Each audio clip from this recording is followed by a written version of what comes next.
বাবা বৃন্দাবন থেকে দ্বারক অনেক পথ, এত বড় জঙ্গল, কাঁধে পুটুলি নিয়ে খালি অঙ্গে একটা বসন অঙ্গে আজকের ভিখারির মতো যাচ্ছে। যেতে যেতে আজকের জঙ্গল পার হতে হতে সুধামার চরণে একটা কাঁটা বিঁধে গেছে। সুধামার চরণে কাঁটা বিঁধেছে। ভগবান সিংহাসনে বসেছিল, ভগবানের চরণ দিয়ে রক্ত ঝরঝর করে ঝরে পড়ছে। সত্যভামা রুক্মিণী বললে, স্বামী একই আপনার চরণ দিয়ে রক্ত ঝরে পড়ছে। বলছে সে যে আসছে বহুদিন পরে, সে যে আমার প্রাণ, সে যে আমার জীবন। সুধামা কৃষ্ণ বলতে বলতে দ্বারকার দরজায় দাঁড়িয়েছে। সে তো কাঙাল, এত বড় বাড়ি তো কোনোদিনও দেখেনি। ও বাবা, এত বড় রাজবাড়ি! আমার বন্ধু তিনতলা বাড়িতে থাকে, এত বড় রাজবাড়িতে, কিন্তু কতদিন আমি তাকে দেখি। যেই প্রবেশ করতে যাবে দাঁড়ি চলে,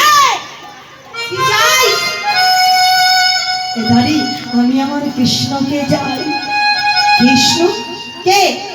কেন আমার বন্ধু, আমার বন্ধু বললে ওই যে তাদের রাজা হচ্ছে আমার বন্ধু। এখন দাদি বলছে একটা কাঙাল ভিখারি সে আমাদের কৃষ্ণের বন্ধু?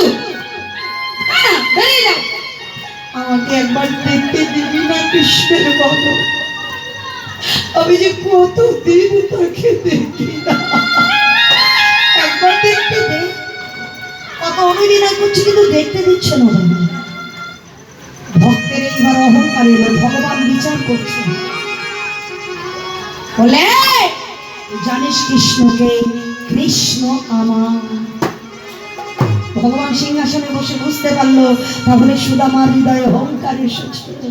কারণ জগতের ভক্ত বলতে পারে না ভগবান আমার, মানে কিন্তু ভগবান বলতে পারে জগতের ভক্ত আমার। তাই বললে কৃষ্ণ আমার। ভগবান বলছে ওর অহংকারকে আমি দর্পচূর্ণ করে দিতে চাই।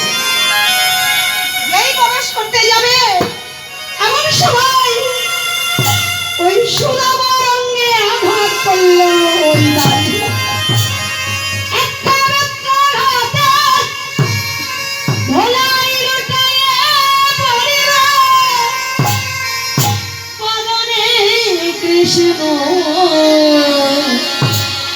কৃষ্ণ নাম ছাড়ছে না বাবা।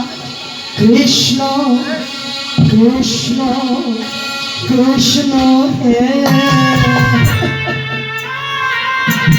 কৃষ্ণ কৃষ্ণ কৃষ্ণ হে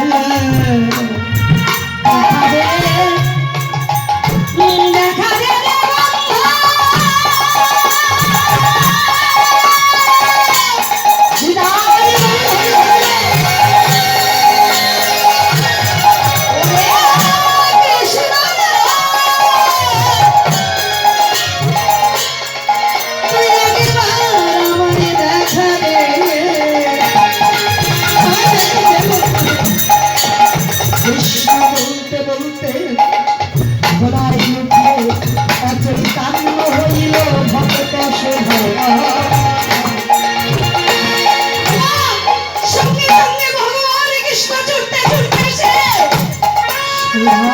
চৈতন্য হলো ভগবান বুকে জড়িয়ে